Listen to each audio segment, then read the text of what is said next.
morning Pilipinas and good morning world! At sa ating mga kababayang OFW at mga kababayan natin na nandito sa Pilipinas na walang sawang sumusuporta dito sa ating munting programa, tayong kasama sa mabuhay po tayong lahat hanggat gusto natin.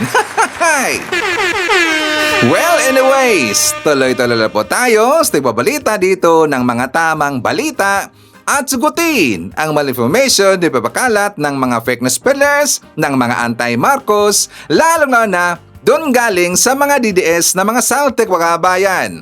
Yes, dapat silang sagutin. Bakit? Kasi pag-aayan natin sila na lagi pong naninira araw-araw kay BBM at sa Marcos administration sa katagalan mga kabayan, akala mga paninira, maging totoo yan sa mata ng ibang tao. So dapat silang sagutin kasi ang bagong Pilipinas, bawal po ang mga sinungaling. At siyempre, kasama niyo pa rin si Sir Ivan, ang pinakabulol na vlogger sa balat ng YouTube, pero bibigay sa inyo ng mga totoo at mga preskong balita na kinukuha natin sa kapitbahay na social media. Sa mga nang buhay sa ating lahat mga kabayan and happy Tuesday sa ating lahat.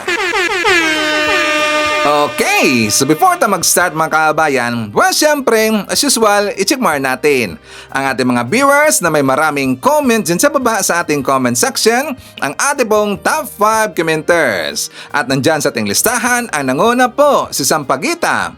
Mayroon siyang 34 na mga comments. Nandyan rin si Celisa Moises. Mayroon siyang 12 na mga comments. Ines Santa. Mayroon siyang 10 na mga comments. Nandyan rin si Marie Usta. Mayroon siyang 10 na mga comments. And Uzay Neti. Mayroon siyang 10 lahat ng mga comments. Again, thank you so much po sa ating top 5 commenters. At siyempre, pasalamatan natin ating po mga silent viewer listening channel, thank you so much. At siyempre, pasalamatan rin natin ang lahat ng mga viewers na lagi pong like, laging shares ng ating mga videos, at doon sa ating mga viewers na subscribe sa ating channel, thank you so much. At siyempre, i-greet natin ating mga suki, mga early birds. Yun ang sa pag-comment dyan sa baba sa ating comment section. Nandyan sila si Jane Rabara, Samway Blanc from Riyadh, Saudi Arabia, Jocelyn Flores from UK. Kasama rin natin si Janet Berjaren o Bijaren from Singapore, Moneth Borromeo, Ferdy Santos from Zambales. Nandyan rin si Nadine Temple, Nonoy Florin His from Madawi City of Cebu. Hi to Ashen. Nandyan rin si End Times Rapture, John Nacario, Joselisa Moises. Shoutout daw sa taga La Union, Bangon La Union. Nandyan rin si Luz Biminda Diaz, Dionisio Peralta, Elmer Pinaranda, and hi to Lorna Villanueva. At siyempre, hindi natin kakalimutan, i-shoutout natin at ang mga pinalangga na mga legends, ang mga senior citizens. Hello po, kumusta ang lahat? At siyempre, i-greet natin ng happy birthday ang lahat ng mga viewers na nag-birthday ngayong araw. Happy birthday! Okay, so kumusta ang lahat mga kabayan? How are you today? Well, isa po sa ating pag-uusapan mamaya mga kabayan, itong nangyaring debate kagabi between sa isang abogado versus sa isang vlogger / political analyst mga kabayan. Ang ganda talaga merong uminit ang ulo mga kabayan. Sino si Ivan? Yung abogado. Hey, kasi nga siguro natas ang kanyang ego mga kabayan kasi itong si abogado, siya ay nasagot ng isang vlogger mga kabayan. Isipin nyo, abogado nasagot lang ng isang vlogger mga kabayan. At saka ito'y tungkol ho sa batas.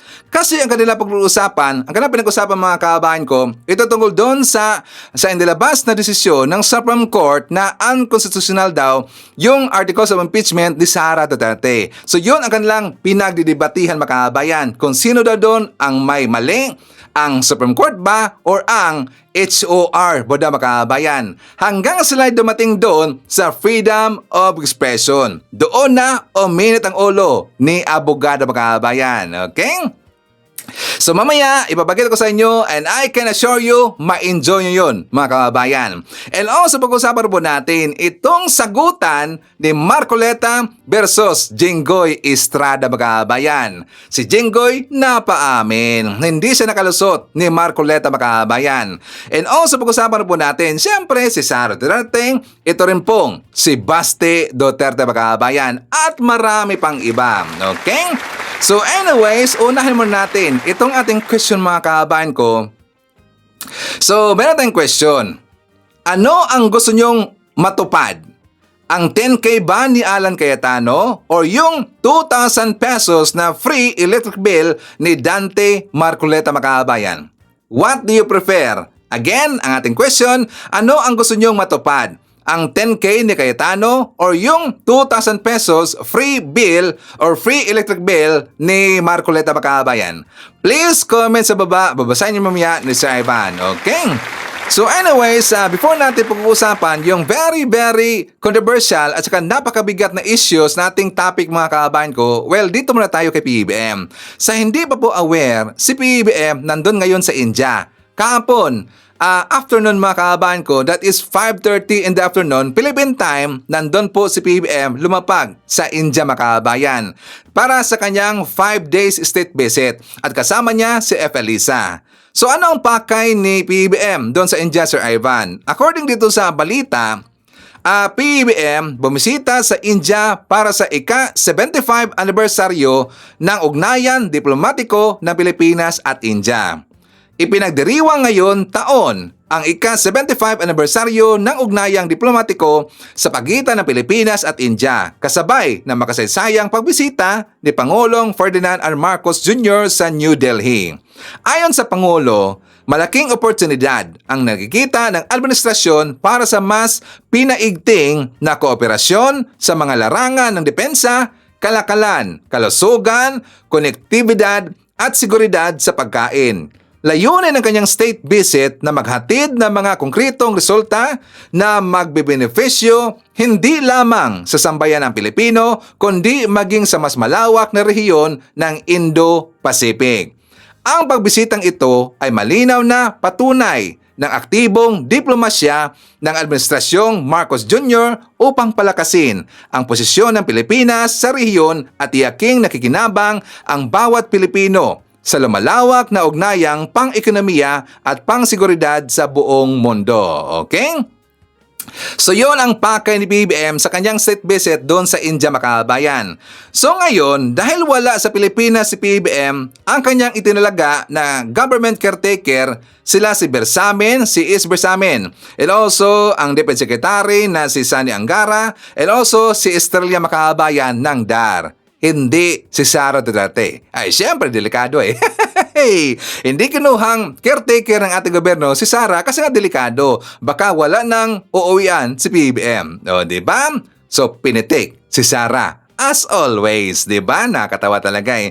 So anyways, mga kababayan ko, nakita ko kagabi na unang agenda ni PBBM doon sa India is na-meet niya or gin-meet niya yung Filipino community doon sa India mga kababayan. Ang dami talaga eh. Di ba nakita na ba natin kagabi sa live, ang dami hong mga Pilipino doon sa India mga kababayan. Tapos di ba sinasabi ng mga DDS na wala na daw mga OFW sumuporta kay PBBM kasi daw, galit daw kay PBBM mga kababayan. Di ba nakakatawa talaga eh? Yan ay fake news. Kagabi ang daming tao, ang dami talagang natuwa, ang daming excited na makita si PBBM. Di ba? So yun ang totoo. Hindi totoo yung mga sinasabi ng mga DDS na wala na daw mga supporter si PBBM na mga OFW. Yan ay malaking fake news mga kababayan.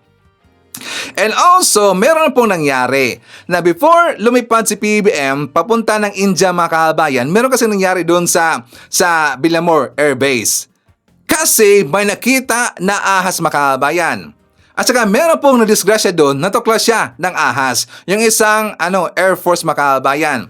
Yes, yung isang military natuklaw ho ng ahas. At saka isipin nyo ilang metro lang yun sa airplane na sasakyan ni PBBM papunta ng India. Diba? Ilang metro lang ho yun. At para maintindihan natin, let's watch this.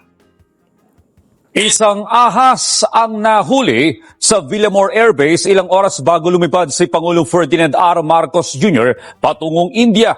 Natuklaw pa ang isang tauhan ng Philippine Air Force habang hinuhuli ang ahas. Pumapalag pa ang ahas na ito habang isinasako ng isang miyembro ng Philippine Air Force. Hinuli ang ahas matapos manuklaw ng maispatan at subukang kunin ng isa pang kawani ng PAF na rumuronda sa Villamor Air Base sa Pasay City bago dumating si Pangulong Ferdinand R. Marcos Jr. kaninang umaga. Nakita ang sawa sa damuhang bahagi sa labas ng Maharlika Lounge kung saan nakatakdang dumaan ang Pangulo patungo ng eroplano na biyaheng India para sa kanyang state visit. Dinala na sa ospital ang natuklaw at binigyan ng lunas. Sabi ng Philippine Air Force, ang nakitang ahas ay isang sawa. Hindi ito ang unang pagkakataon na nakakita ng ahas sa military base. With the series of rain which makes the environment here in the area damp and really conducive for the like a python to be there. It's not actually unusual, no?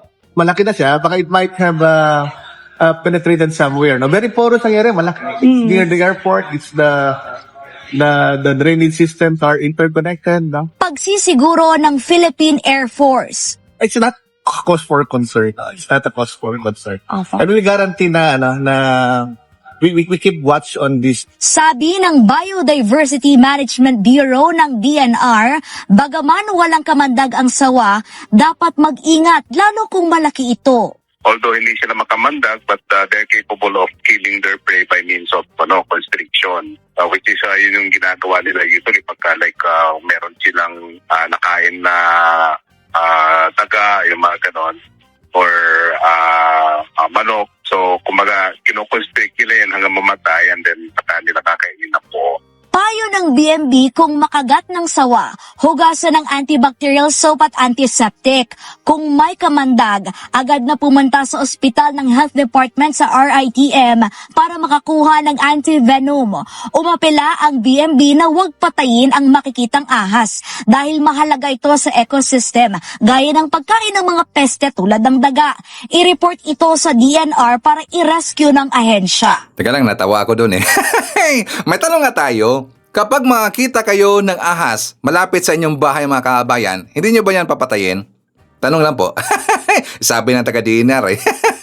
Alam nyo dito sa amin, maraming beses na kami nakita ng ahas mga kabayan. Siyempre, papatayin talaga yan kasi nga peste. Diba? Talagang problema yan ang ahas. Siyempre, kakainin nila yung mga manok namin dito. Diba? At saka hindi lang manok. Siyempre, meron din pong nangyari dito sa likuran mga kabayan, kambing. Inatake po ng ahas. So, siyempre, papatayin talaga yan. Pero nakatawa no, yung sinabi ng DNR, huwag daw patayin kasi daw nakatulong sa ecosystem natin. Bahala sila. Para sa amin, papatayin naman yan, di ba? So, tingnan nyo mga kababayan ko, delikado talaga, no? Noong una kasi nung nakita ko itong balita mga kababayan, hindi pa dito sa amin sa media o hindi pa dito sa video, yung nakalagay pa lang doon sa Abante, nakalagay pa lang sa ibang mga sa ibang po na mga newspapers na kung saan very UA ang pagkalagay po ng caption na sinabi doon mga kababayan, muntik na daw matuklaw ng ahas ang ating presidente. Gunggong talaga eh, di ba? Ang layo pa ho ni PBM, di ba? Malayo pa si PBM. Nangyari na yung merong natuklaw ng ahas doon sa airbase makabayan. Pero siyempre, pag-pray natin si PBM, hindi natin alam, who knows, na meron po siyempre alam natin, mga DDS, mga masasama ang loob niyan, meron talagang maitim na budhi ang mga yan, nag-iisip sila at lagi nilang pinapalalangin na sana daw merong mangyari sa ating presidente makabayan. Tapos kung babasahin natin, yung mga comment ng mga DDS, as usual, as expected, sabi nila, sayang daw, hindi natuklaw. O diba? Sayang daw, hindi pa na yung presidente, sana daw merong nangyari. Ganyan kasi ang kanilang mga sinasabi mga kabayan. Diba DDS? Halos lahat ng mga comment ng mga DDS, puro talaga kalokohan mga kabayan. Puro talaga katarantaduhan. Kasi nga, ang ambisyon nila, ang goal nila, mawala sa gobyerno si PBM or merong mangyari kay PBM. Diyan kasi sila happy makabayan na merong mangyari kay PBM, di ba? Gunggong talaga eh. Tapos nakatawa dito no, lagi silang nagbabanggit ng Lord Jesus, Panginoon. Sana daw, meron pa nga silabi, repent na, repent daw. Di ba? Bakit ka nanawala kay Bangag? Repent daw, darating na si Lord. Nagbabanggit ng Lord, tas gusto nilang mamatay si PBM. Gunggong talaga eh, mga tarantado eh. Ang sarap pitikin makabayan. 'Di ba? So, anyways, very good talaga yan. Good news yan kasi nga safe po nakarating si PBM doon sa India. At saka maganda po ang kanya maganda po ang kanyang lakad doon, ang kanyang mga agenda kasi siyempre ito'y sa relasyon ng India para po sa food security, para po siyempre sa mga trading makabayan. So maganda ang lakad ni PBM doon. As expected, expect natin yan. Meron ho yang good na outcome na ibabalita si PBM. Siyempre sa mga investment makabayan, expected na natin yan. PBM pa, 'di ba? Magaling yan na salesman makabayan. So anyways, kahapon rin nakita na natin yung episode 3 ng podcast ni PBM. At saka ang nag-interview sa kanya mga kabayan, yung taga-GMA na si Ivan Marina. So ang ganda ho ng question ni Ivan mga kabayan. Ito'y tungkol sa sinabi ni PBM during sa SONA na mahiya naman kayo at pananagutin ni PBM yung mga opisyas makabayan. At para maintindihan natin, let's watch this. Simulan ko na po, Mr. President, Yes, with my please. first question on your recent SONA. Okay. Isa ho sa pinaka-pinalakpakan doon nung sabihin ninyong pananagutin ninyo, paimbestigahan ninyo yung mga palpak o di kaya non-existent na flood control projects. If I may mention some numbers, Mr. President, our news research came up with the number 980.2 billion na appropriate for flood control in the last 3 years. Yes. Okay. That sounds right. First, can you tell us, sir, what exactly did you see? And what information did you get to decide to confront the issue of corruption in flood control projects and to hold people accountable? It started in last December.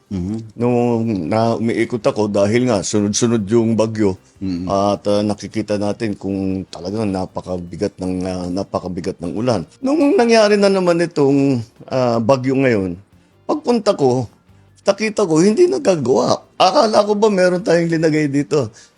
Hindi pa naumpisa, whatever. Yun, the usual excuses. Eh, sabi ko, kalukuhan na ito. Maliwanag na hindi ginagawa ang trabaho. Tapos pupunta ka sa evacuation center. Makikita mo yung mga tao, dikit-dikit, nagsisiksikan dun sa loob. Lalo na yung mga bata, natutulog sa simento, sa gym. Mainit, mabilis magkasakit, magkahawaan. Di natin ginagawa dapat ito sa kababayan natin. Kasalanan na ito. And then you said, mahiya naman kayo. Palakpakan ho sila, standing ovation. Oo nga. Pero sino ho nga ho bang pinatutungkalan ninyo dito, Mr. President? They know who they are.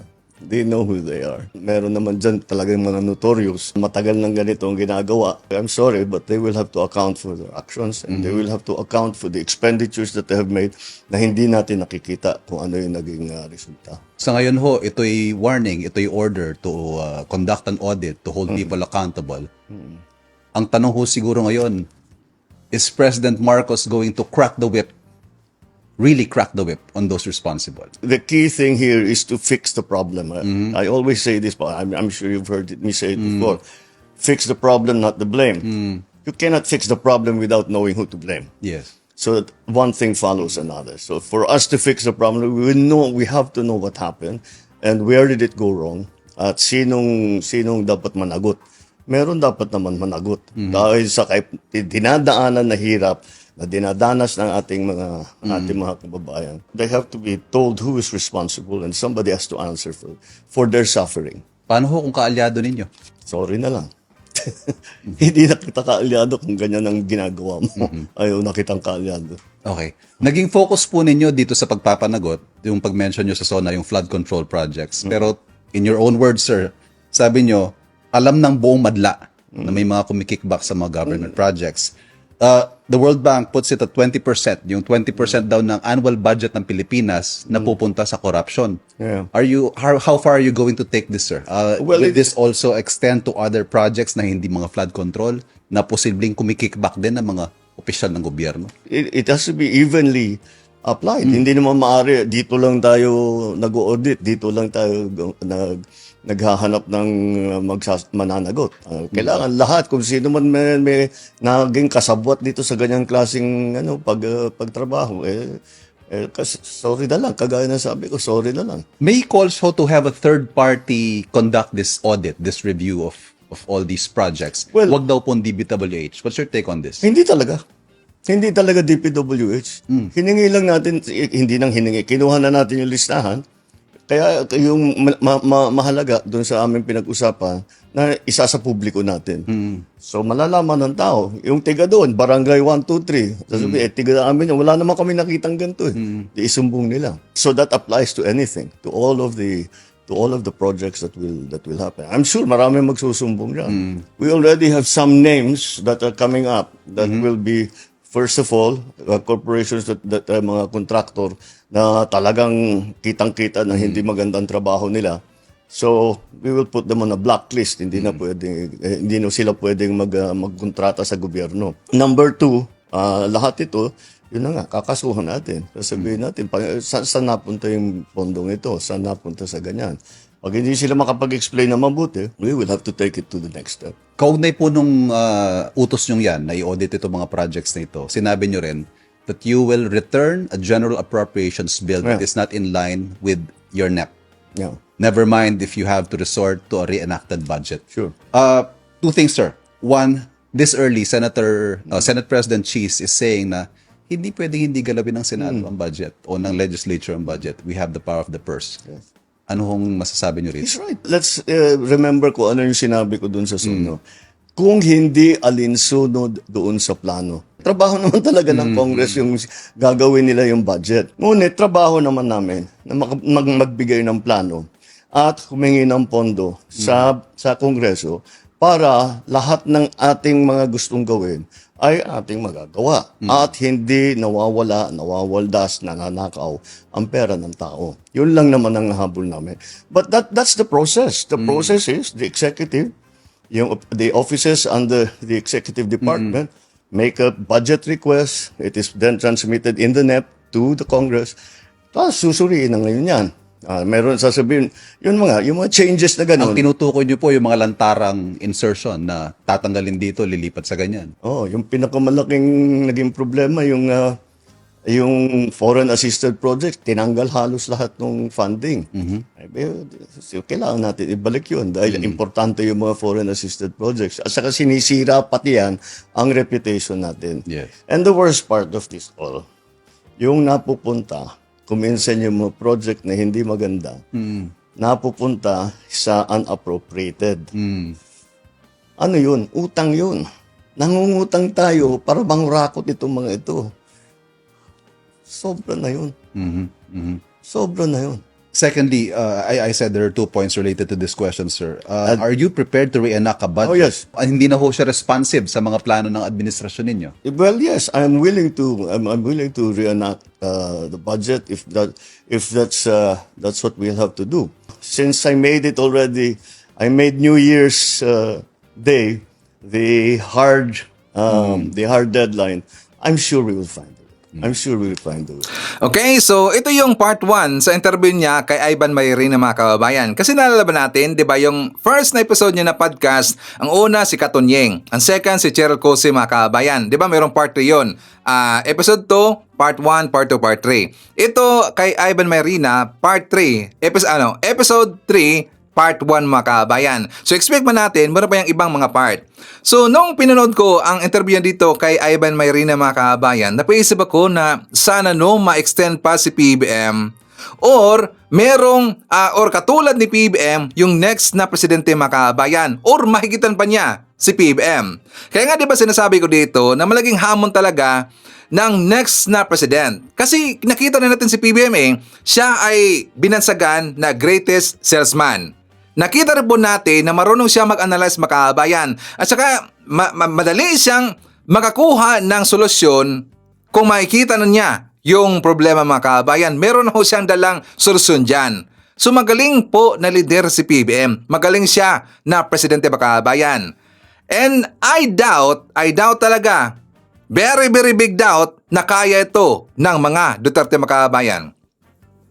Hindi kaya ng isang Duterte ang pag-iisip ni PBM. Napakalayo talaga Diba? The way sila magsalita, si PBM, the way siya magsalita, the way siya mag-explain, diba? Kung paano niya intindihin yung problema, mga kababayan, tas meron na siyang dala kaagad na solusyon.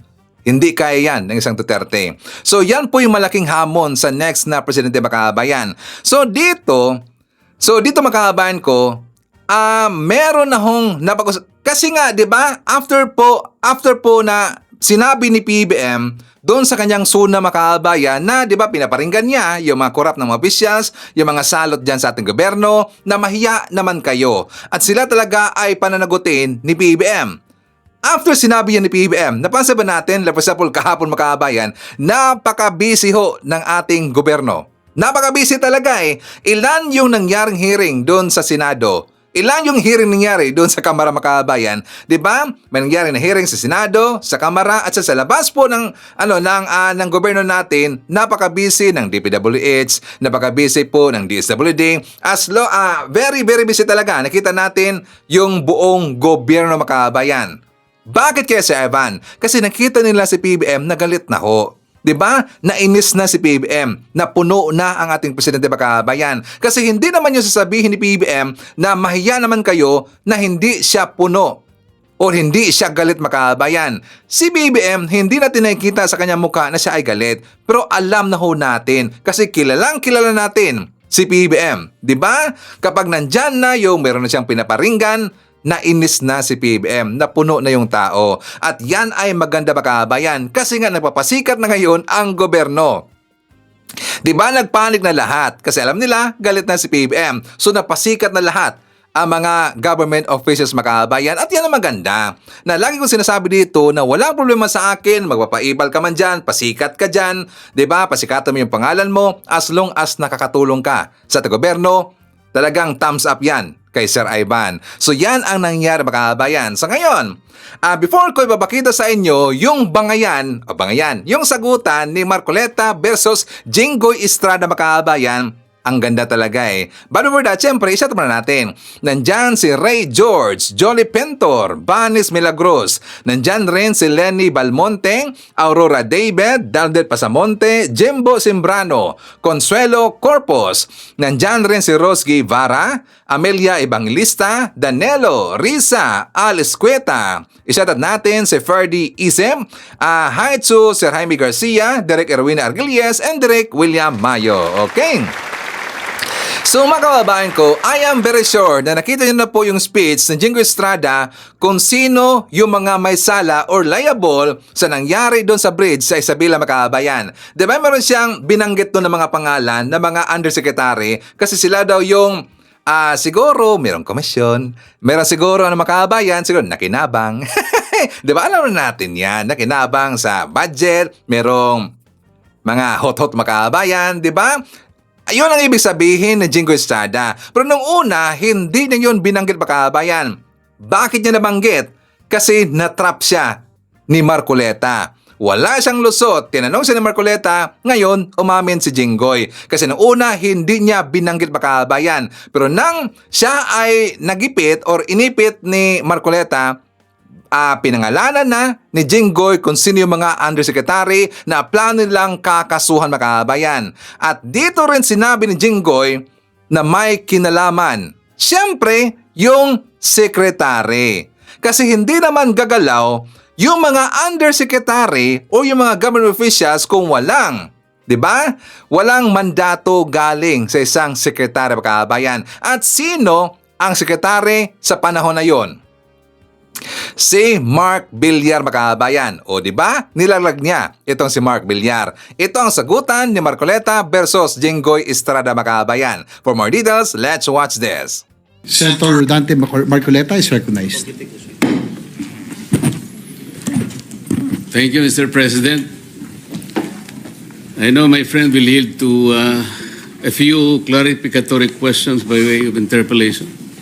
How did you know that I will yield? Wala ka namang choice eh. Gladly, Mr. President, I feel honored and Mr. President, I want to know if the Honorable Senator is also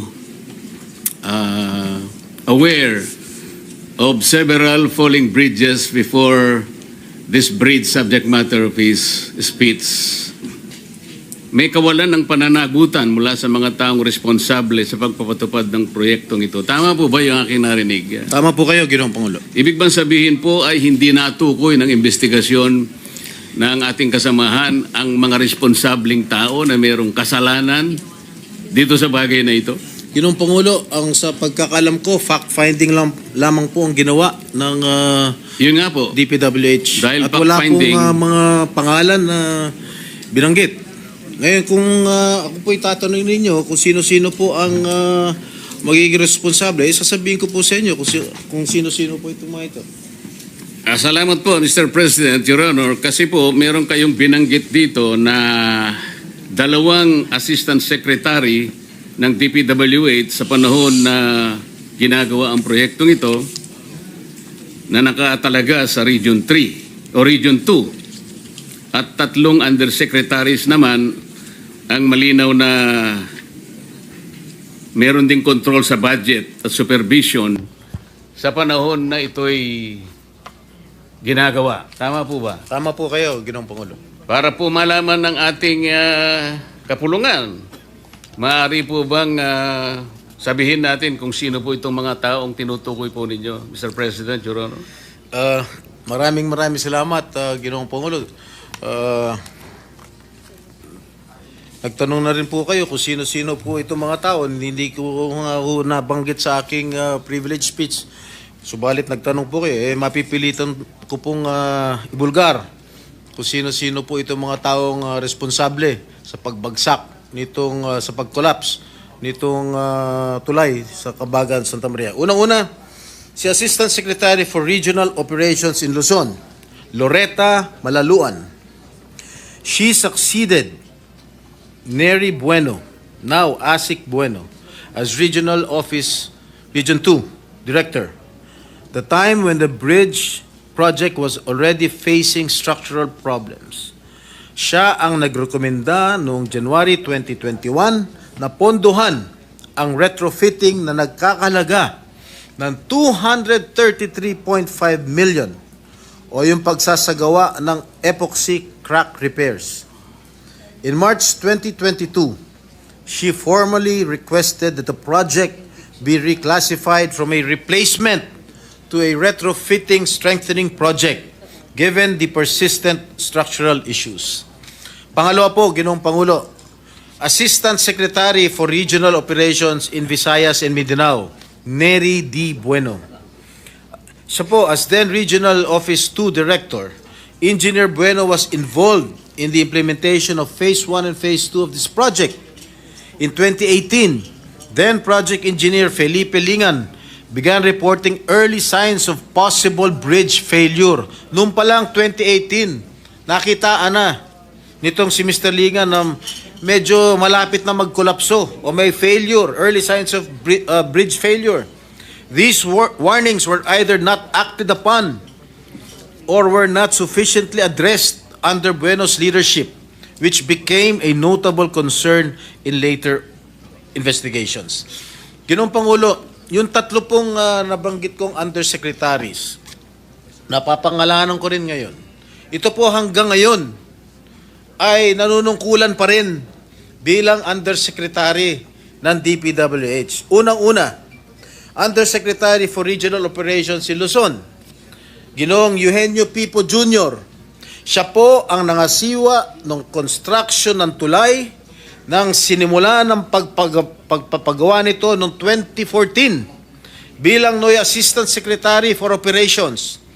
It was under his watch that the early stages of construction proceeded even when structural issues began to surface. And in June 2018, the DPWH engineers identified critical defects after the concrete slab was poured at span 8. Masyado na technical to.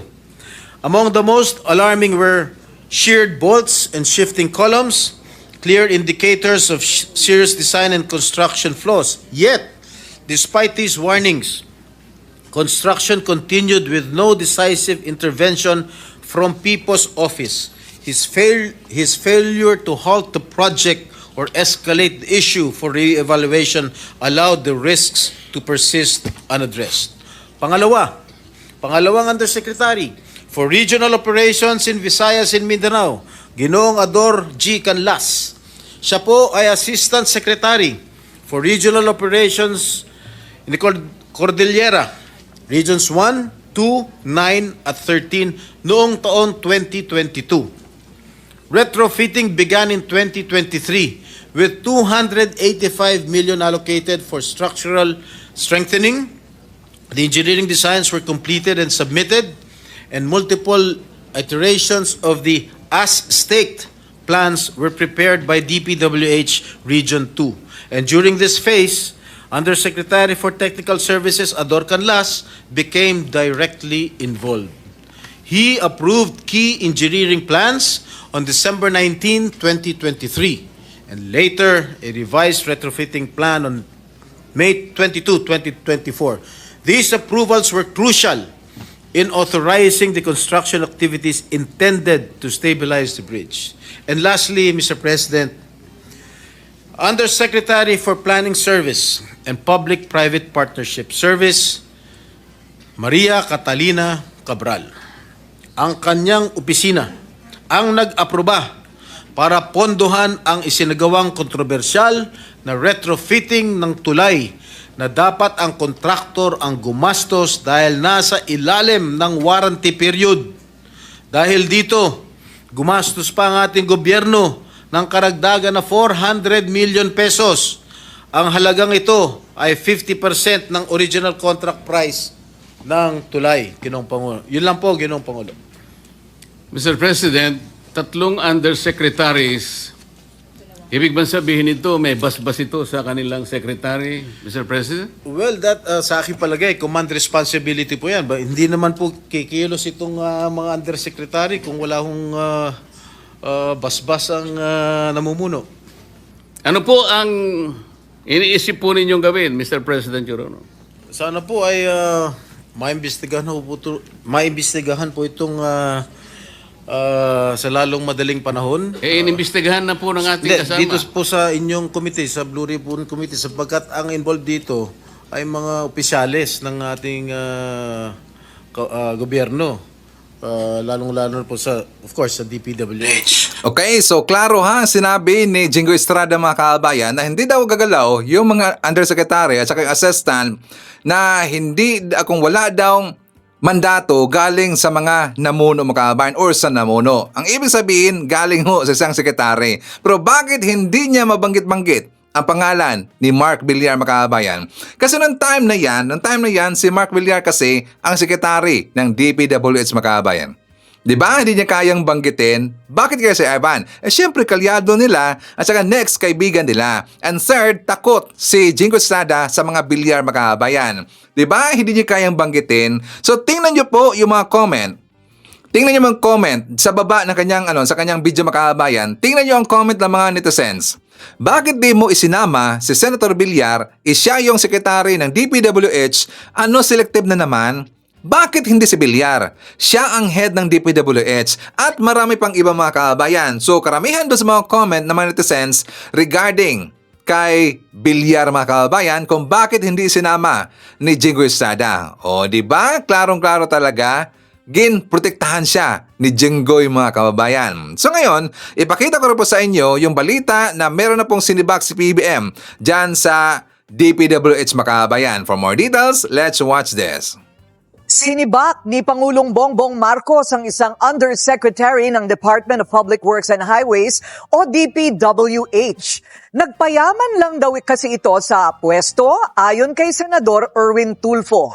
Binunyag ni Senator Erwin Tulfo na kilala na ni PBBM ang mga nasa likod ng umano'y flood control project scam sa bansa. Sa isang panayam sa radyo, sinabi ni Tulfo na isang mataas na opisyal ng DPWH ang inalis sa pwesto at nilipat na sa kasagsagan ng investigasyon kasunod ng sona ng Pangulo. Hindi pa pinapangalanan ng opisyal, pero isinalarawan nito ni Tulfo na pinakamayamang undersecretary sa buong mundo. Mayroon din anyang 35 House Representatives ang tukoy ng mga kontraktor ng mga proyekto ng pamahalaan at pinauubayan na niya sa DPWH at Malacanang na sila ay pangalanan. Mahiya naman kayo sa mga kabahayan nating naanod o nalubog sa mga pagbaha. Mahiya naman kayo, lalo sa mga anak natin na magmamana sa mga utang na ginawa ninyo, magbinusan nyo lang ang pera.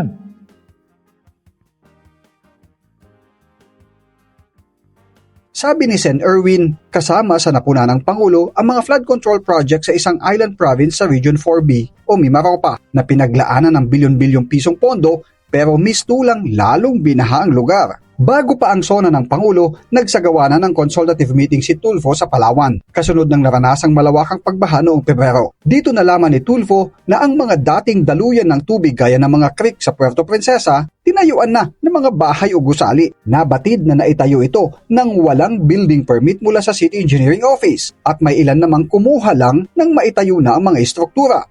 I'm sorry to say this, but I am frustrated. We will conduct an investigation of this matter. The Senate inquiry po on this.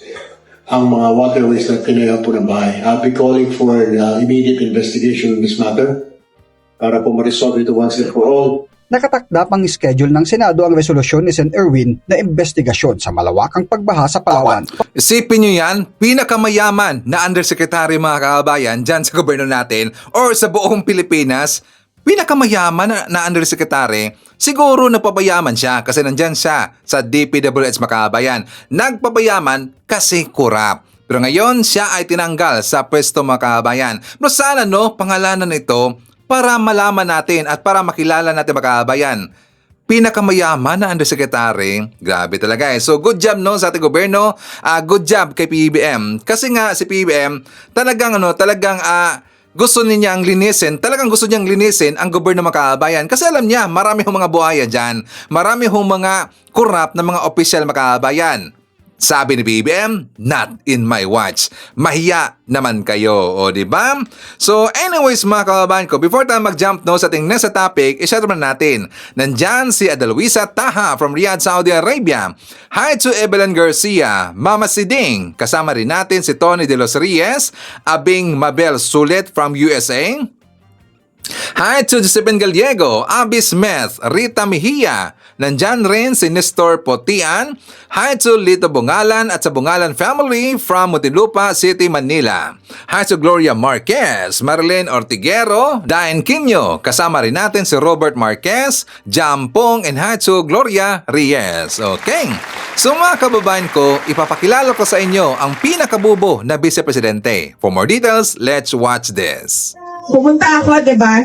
Nakisama ako sa Filipino community sa The Hague. Pumunta yung mga tiga-Europe. Pumunta kami sa Australia. Pumunta kami sa Qatar. Pumunta kami dito sa inyo, sa South Korea. Ang susunod namin ay sa Kuwait. Wala. Pamilya ko. Sa kaligkingan ng lahat ng bansa na ito ang Pilipinas. O diba, tingnan nyo kung gaano katanga ang Vice Presidente ng mga DDS mga kababayan. Vice Presidente yon ng mga DDS lang, hindi natin. Diba kung talaga mga binanggit niya na lugar mga kababayan, according sa kanya, yung mga napuntahan niya daw na lugar, wala daw sa kalingkingan ang Pilipinas. Diba nainira pa? Ngayon, in-expose rin po niya itong si Digong. Baka si Ivan, hindi ba presidente si Digong? Ibig sabihin, incompetent, walang kwenta, kurap na presidente itong si Digong mga kababayan. Sinampal niya itong si Digong. Kasi nga, sabi niya na yung mga lugar daw na napuntahan niya, wala daw sa kalingkingan ang Pilipinas. Ibig sabihin, walang ginawa itong si Digong. And next, question natin dito kay Sarah, kung wala sa kalingkingan ang Pilipinas at saka ikinahiya mo ang Pilipinas, bakit nandito ka pa sa Pilipinas? So much better, doon ka na lang manirahan sa ibang bansa. Mas magiging peaceful ang Pilipinas kapag wala na ang mga Duterte sa Pilipinas. Correct if I'm wrong, DDS. Diba? Kasi ang napapagulo lang dito, yung mga DDS lang naman. Diba? So anyways, for the mga kababayan, i-expose rin po natin itong si Sarah. Kasi maraming beses ko na sinasabi dito, at halos, lagi ko sinasabi dito sa kanilang mga rally, na lagi yang nilalangaw mga kababayan. Dito, meron na tayong konkretong ebidensya. Kasi every time po na lagi ko niyang sinasabi na nilalangaw lagi yung mga rally ni Sarah, hindi kasi naniniwala itong mga DDS. Pero ngayon, Mismo na si Maharlika ang nagsabi mga kababayan na nilangaw ang rally ni Sara Duterte. For more details, let's watch this. Look at that, wala pa palang 500 yung tao doon sa daig. Nung 19. May sabi saan, Maharlika, huwag mo nang sabihin kasi DDS tayo. Putang ina, ano kayo, fake news? Bullshit yan. Here. You wanna see? Dahil sa pag-infiltrate sa atin. Hindi ganito ang crowd. I will show you something. Here we go. Pakita ko. Okay. Ito daw. Sino to? Ayan na, konti lang yung tao. Nakita niyo? Ang laki-laki ng stage. Dapat nag-indoor na lang. Nakita niyo? Walang tao, konti-konti lang. Hindi ganyan yun, nandoon ako. Wala pang 500 siguro yan, bilangin niyo. Because we are infiltrated. Hindi mo pwedeng itago yan. Yan ang katotohanan para magising. Ngayon mga DDS, sino ang fake news ngayon?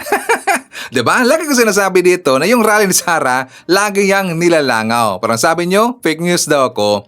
Mismo na ngayon si Maharlika ang nagsabi. Ito ang maganda mga kababayan kasi nga diba sila po ay nag-away-away, nagsisiraan na. So ngayon, naglaglagan na, pati si Sara nadamay. Hey, yan ang maganda. Hayaan lang natin sila na sila ay mag-away-away mga kababayan kasi sila rin po dito ang na-expose. O diba?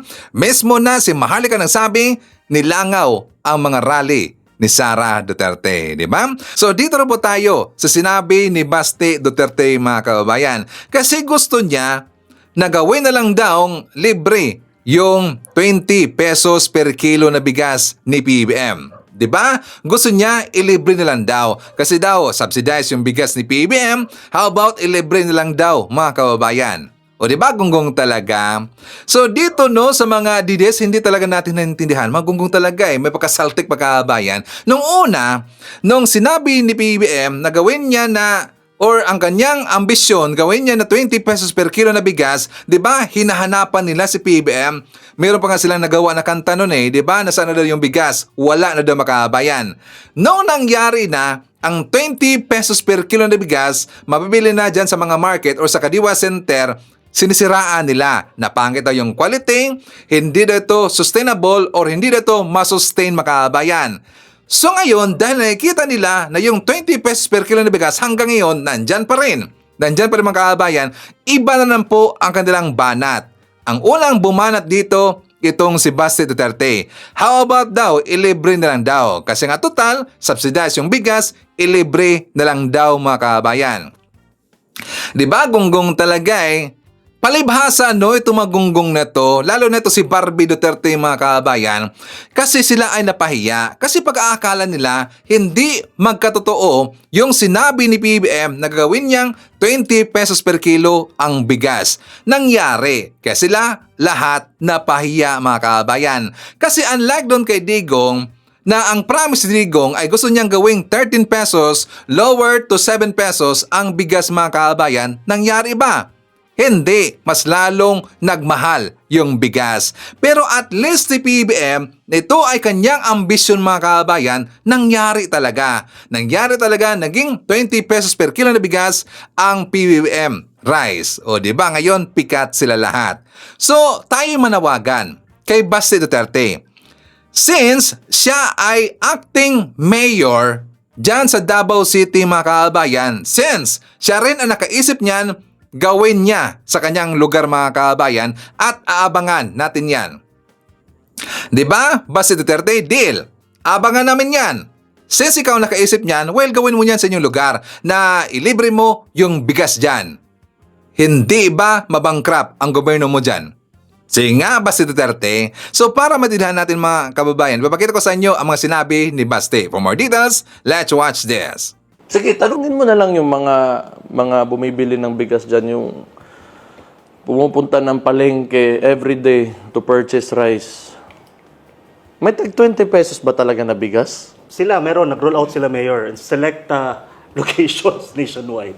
But it's a subsidy of the government. Yes. It's not the actual price. It's not an actual market price. Correct.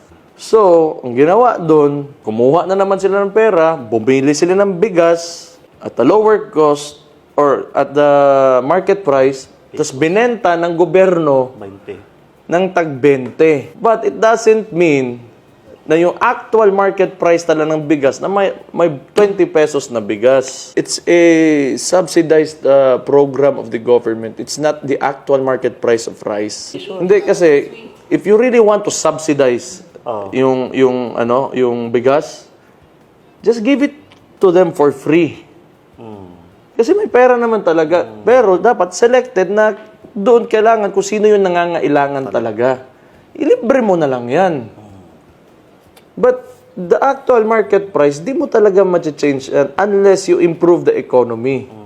So, hindi yung bibili ka ng bigas from somewhere using the government's money, then, turn it into a program, tapos sasabihin mo, 20 pesos yan na bigas. That's different from the actual market price. Okay, so mga taga Davao City, ang vice mayor ninyo dyan, acting mayor, bobo talaga. Siguro, hindi to graduate mga kababayan. Siguro, hindi niya na-experience or na-encounter yung subject na economics. Meron yan, Economics 101 or Econ 101. Nalala ba natin yung mga kababayan na kapag papatayin mo yung demand, pinatay mo na rin yung supply mga kababayan. Ganyan yan. Kasi kapag ilibre ho yung bigas, that is magiging economic disaster ho yan. Si Duterte. At saka ipaalala ko sa inyo, mga kababayan, regarding dito po sa free rice, kasi siyempre makita naman din yan sa subject na Econ 101. According dito, free rice is a logistical and economic disaster. Bakit? The government already subsidized rice through programs like the NFA, buying buffer stocks, and offering lower prices to the poor. But giving rice away to everyone for free, that would cost hundreds of billions of pesos annually. O di ba? Magiging bankrupt ang gobyerno natin mga kababayan kapag ilibre na ho natin yung bigas. In 2023 alone, the Philippines consumed over 15 million metric tons of rice. Multiply that by wholesale cost and transport, and you're looking at a massive blow to the national budget. Money that has to come from somewhere: education, healthcare, or higher taxes. Number 2, it would collapse the rice market and kill Filipino farmers. Bakit? Free rice means zero demand in the market, which means farmers can sell their produce, especially small-scale ones who rely on every harvest. You can't champion food security by bankrupting the very people who grow the food. This is Econ 101. Kill demand and you kill supply. O di ba mga DDS, hindi kasi naintindihan ang mga sinasabi ni Baste Duterte. Nakakahiya ang inyong Vice Mayor dyan, acting Mayor ng Davao City. Nakakahiya itong si Baste Duterte. Basta meron siyang mamima, basta meron siyang ikakapanira sa ating gobyerno at kay PBBM. Pero ang totoong nakakahiya dito, ang inyong Vice Mayor na si Baste Duterte kasi wala siyang alam. O diba, gunggo talaga eh. So ang dapat yung gawin, pitikin nyo sa tenga yung si Baste Duterte para siya magising. Okay? So anyways mga kababayan ko, ipapakita ko na sa inyo itong debate ni Libayan, ni Atty. Libayan versus ni Chris Tan mga kababayan. This is very, very enjoyable. Uminit yung ulo ni Libayan mga kababayan. For more details, let's watch this. Pero, ang alam ko ay yung reasoning ng Supreme Court kasi nga sila yung final arbiter of constitutionality of matters. Yes. Okay, so I don't mind, we can talk about the idea that the Supreme Court is the final arbiter of constitutional matters, right? But the Constitution is still above... Ganito na lang, para tumuloy na tayo dyan kasi turn ko na, nakikita ko na si moderator, parang ano ba sabihin nila, di ako marunong ng moderator, sabi niya. Kaya kanina pa ako malapit na kayo magsabong, nararamdaman ko na kayo dalawa eh. Kasalanan namin. Okay, magtatanong. Let's go to that point. Yeah, let's start with you, the Supreme Court being the final arbiter of constitutional matters. Can you explain that to me? That they're the final interpreter of the Constitution, but they only can do that if there's grave abuse of discretion. Okay. Oh, okay. Because you're talking about the So co-equal ibig branch of sabihin, government. okay, wait. So ibig sabihin, sinabi mo they can only do that if there is grave abuse of discretion. Ibig Yes. sabihin ba dito walang grave abuse of discretion? Wala. Kasi grave abuse of Wala. discretion means that you violated the Constitution that you swore to. And did they violate that Constitution? No. They followed it to the letter. And even Okay. when we talk, lumalabas naman dito na obvious na sinundan nila yung Constitution. Okay, so obvious na sinundan nila yung Constitution. Yung pag-trigger ba ng 1-year bar rule, hindi ba violation ng Constitution yon? Hindi naman na-trigger kasi isa lang ang impeachment Hindi, proceeding na na-initiate. Hindi, yung tanong ko nga, yes or no? If No. the 1-year bar rule was triggered, is it a No. violation of the Constitution? It No. wasn't triggered. Yun ang tanong mo, di ba? So no, it wasn't. Kapag may violation of due process of law, is it a violation of the Constitution? Absolutely. Absolutely. Pero Absolutely. yung 1-year bar, pag na-trigger yon, hindi yun violation ng Constitution. Is that your final answer? I'm sorry? Pag ano? Pag na-trigger, yung 1-year bar rule. Pag tungkol sa na-trigger. impeachment, Pag yes, na-trigger, of na-trigger course yun. it's a violation. It's a violation, di ba? Pag na-trigger. Now, who will decide on that? The thing is, it wasn't violated. No, because my according question to the is who will decide on that? Attorney, according to the Constitution, one impeachment proceeding initiated per year. And there was only one. Kaya nga, pero wag muna tayo ano dyan. na-violate? May That's question. black May and white yun question.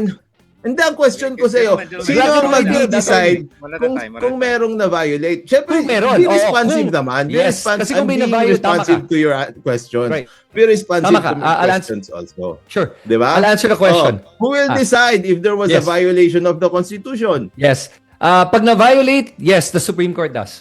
The Supreme Court does. Absolutely. May kapangyarihan ba na mag-decide si Romualdez tungkol sa violation ng Constitution? Wala. Si Cristan, meron ba? Wala. Si Llamas, meron Wala. ba? Si Atty. Libayan, meron Wala. ba? Okay. So, ngayon, meron pa ako. Go ahead if you want. Okay. Sige. Dito naman Got tayo 1 ngayon. minute. Okay. Where do you draw the line between criticisms, okay, and destroying the reputation of the Supreme Court? I don't know where to draw that line, to be honest with you. Kasi I believe that the Constitution affords us freedom of expression and freedom of speech. And para sa akin, may karapatan tayong lahat mag-criticize. Again, kung ano yung line na yun, unless it's stated in the Constitution, the actual line, I don't think it's a hard line. I think it could be a gray area that could be left to interpretation. Okay, so, well, doon din yung problema ko. You don't know actually where to draw the line. So, would you I like will to tell ask me you where to draw the specific line? questions. Okay? Yeah, sabi mo, hindi mo alam eh. So, I'll ask you specific questions na lang. Okay? Sure. If you attack the Supreme Court as an institution, is that freedom of speech? Yes. Yes. If you attack the individual justices being appointees of Duterte, is that freedom of expression? What do you mean by attack them being appointees of Duterte? Well, in any manner. Like, Parang- give me an example of how an attack... So, sasabihin niya, kaya ganyan yung decision nila kasi appointee ni Duterte yan. Okay. Kaya ganyan ang decision din appointing ni Duterte. Yes. The question is that an attack? Yeah. Or, mas maganda yung tanong, is that freedom of expression? Yes. That's freedom of expression. Absolutely. Pag sinabi mong tuta ng Supreme Opinion Court... mo yun eh. Ha? Opinion mo yun. Opinion mo yun eh. Wala Okay. naman nagsabi na hindi... bawal ba magkaroon ng opinion? I mean, do we live in an Hindi na, authoritarian hindi na regime? I bawal. mean, baka back then we did, but now we don't. So, Well, hindi naman bawal magkaroon ng opinion. Pero, ito. Sige, ito. I mean, bawal ba? I don't know. Bawal ba? Yung? Hindi naman bawal magkaroon ng exactly. opinion. So, yun. For sure. Okay, dito tayo. guys. Dito Let's cut tayo. the analogies here. No, focus on Ako that na ba? topic. Okay. Oo nga. You only got like 10 seconds left. Attorney Libayan, it's gonna be Kristan's turn. It's gonna be Kristan's turn. Sige. Ito. If you attack the Supreme Court decision, is that freedom of expression? Yes. Okay. Now, let's draw the line. Okay? Now, in the Supreme Court decision, are we talking about the Supreme Court itself? No. No, correct. In the Supreme Court decision, are we talking about the individual justices? No. No, di ba? Ngayon, we can talk about the Supreme Court decision, correct? Yes. So, for us to have an actual discourse here that is maayos at within the bounds of the freedom of expression, we should not attack the Supreme Court as an institution kasi nga, hindi naman yun yung issue. At number 2, the individual justices, because that is not an issue even if it is an opinion. Kasi nga, ito, sasabihin ko sa inyo, and for the people who are also listening, di ba? Pag ikaw, tayong dalawa, nag-uusap tayo, may opinion akong masama sa'yo. Di ba? May opinion akong masama sa'yo. Yeah. Sa tingin mo ba, lalabag ako sa freedom of expression ko o pwede ako makasuhan ng libel? Depende kung ano yung sinabi mo, kung libelous o hindi. Pero you can attack. For example, attorney, I watched your video. Tinawag mo kong bobo, syunga. Yeah. Ano mo sinabi? Could that be libelous? Depends. But, for me, I've always believed that we both have the freedom to express ourselves, and I'm okay with it. I'm really okay na ginawa mo yun. That's why I didn't mind going on a debate with you, because para sa akin, that is your right as a citizen to express your thoughts on me. Kung naniniwala ka na ganun ako, I'm okay with it. And that is fundamental to basic human rights and the Constitution. Yeah, pero ito ang sasabihin ko sa iyo, I called you bobo and chunga in relation to what you were saying. And not because of you as a person. Yeah, if bobo, sige, I like ito, what you said. maniniwala ka ba sa akin? Okay. No. Okay, sandali, listen to me. Kasi ako naman it's my turn, Okay. di ba? Pag sinabi kong bobo ka sa batas, will you disagree with me? Yes. So, okay. Tapos Can I Yeah, say? okay, So, hindi mo everybody. sinabi kasi... Last one, go for it. Okay. Ito na lang. Hindi mo kasi sinabi na bobo ako sa batas eh. Sinabi mo bobo ako. So, Ano ba pinag-uusapan natin yung video mo? Yeah, sure. Because sinabi mo Do kasi... I have any? No. Well, No, because- alam ko ba kung magaling kang magluto? Alam ko ba kung magaling ka sa math? Wala hindi akong mo alam. idea Kaya doon. nga, Pero ang alam point- ko na Yes. bobo ka sa batas. Hindi, That's it. attorney. Ano lang, sa akin simple. Sinabi mo kasi that you're just saying bobo yung sinabi ko, hindi ako. Yun ang sinabi, di ba? Pero if you watch your video, sinabi mo, syunga ka, bobo ka. Yes. Yun. Yes. So, you contradicted yourself because you said I'm na not hindi mo sinabi contradicting yun. myself. Sinabi mo na bobo yung sinabi ko, pero ngayon, yun ang sinabi mo ngayon. Pero in reality, sinabi mo, ako yung bobo. And what I'm Ano saying ba ang is... basis ko? Okay. Ano ba ang basis ko kung bakit kita sinabing bobo? Math ba? Hindi, ang point Hindi, ko di ba? lang is... Crypto ba? Crypto ba? Gentlemen, Pwede natin pag-usapan yung crypto. gentlemen, please.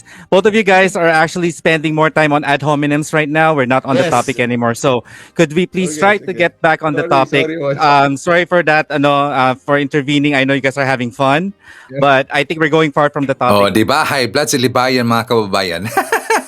Na nakita ninyo, kung makita ninyo yung buong full video, full vlog nila, mga kababayan, doon kay Kristan, nakikita natin na talagang nasunog doon si Libayan. Kahit babasahin mo yung mga comment, sunog talaga si Libayan, mga kababayan. Tapos bigla siyang iinit kapag sa tingin niya, siya ay nasasagot ni Kristan. 'Di ba? Umiinit lagi yung ulo ni Libayan, mga kababayan. O, 'di ba? So anyways, kasama rin natin si Hilda Baldomino Pita, Wing Morales Perfecto, Mardoquio, Hudson Nelson Kalingasan, Johanna Toiler, nandiyan rin si Raymond Tabios. I-shoutout natin si Carmen Robertson, Mirna Borromeo, Gorgunya Angala, Mens Niyaka Nolpes, Jenny Yadao Howard, Mones Doctolero, Alicia League, Mens Niyaka Nolpes. I-shoutout natin si Luz Shopee Padingel, Hudson Melanie Valencia, Edwin Santos, Yam Oralib, nandyan rin si Gareth Batarina, Jackie Lynn, Pitas Merna, hi to Lolo Benito. Shoutout natin si Elmer Pinaranda, Faye Muskila, Bioli Binaventura, Felicitas Manibog, Sally Abuan Mills, Nida Ichakan, Hilda Modisto, nandyan rin kasama natin si Dionisio M. Peralta, Berth Bakod Cabalsa, Ebju, JRN, Frias Emerson, Annabel Huson, Sunya Hasigawa, and William Esteban Verdogo. Okay, so mga kababayan ko, yan natin manakalap ng mga balitang ngayong araw. Kung nakaabot ka po sa portion na to, sana nakapag-like na ho tayo. Libre po ang mag-share. Libre din na mag-subscribe. Again, maraming salamat sa mga viewers na hindi nag-skip ng ating mga commercials. Thank you so much. At before natin tatapusin ang ating programa ngayong araw, sana sabayan nyo si Sir Ivan para sa ating live messaging prayer. Salamat po, Lord, dahil natanggap ko ang unang biyaya ngayong araw. Iyon ay ginising mo kami ng may lakas at walang sakit sa pangangatawan. Naway samahan mo kaming muli ngayong araw sa iba't ibang gawain namin. Patuloy mo rin po sanang bantayan ang aming mga anak at ihatid sila ng ligtas sa aming mga tahanan. Maraming salamat sa iyong presensya sa lahat ng oras, Lord. Dinadalangin ko ito sa pangalan ng ating Panginoong Jesucristo. Amen. So maraming salamat mga kababayan, and I hope to see you again on my next video. Yeah.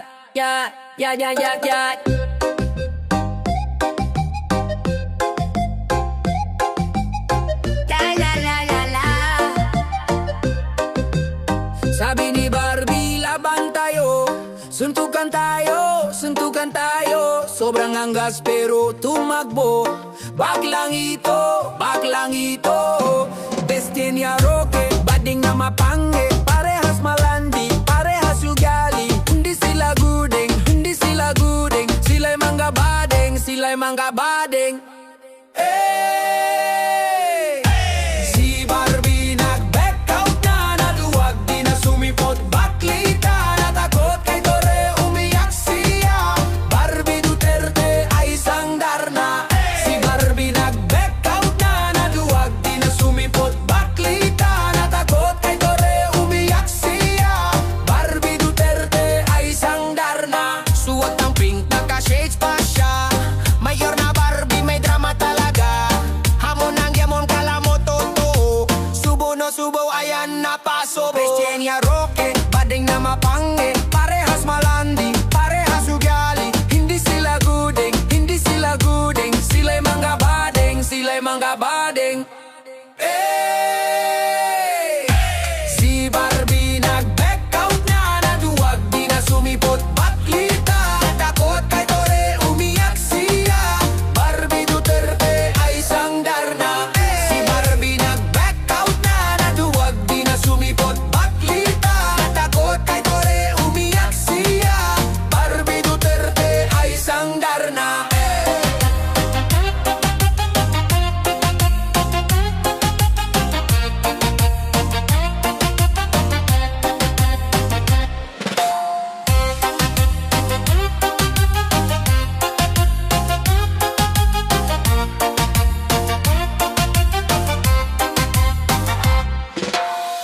Barbie nag-back out na, naduwag di na sumipot, baklita, natakot kay Tore, umiyak siya. Barbie Duterte ay sangdar na. Si Barbie nag-back out na, naduwag di na sumipot, baklita, natakot kay Tore, umiyak siya. Barbie Duterte ay sangdar na. Destinya Roque, badin na mapanghi, parehas malandi, parehas ugali. Hindi sila gudeng, sila'y mangga bading. Barbie, nasaan ka na? Boxing ring o magpaparlor ba? Di mo ba alam ikaw ang naggamot? Dapat handa ka baklang demon. Barbie, nasaan ka na? Boxing ring o magpaparlor ba? Di mo ba alam ikaw ang naggamot? Dapat handa ka baklang demon. Barbie, nasaan ka na? Boxing ring o magpaparlor ba? Di mo ba alam ikaw ang naggamot? Dapat handa ka baklang demon. Barbie, nasaan ka na?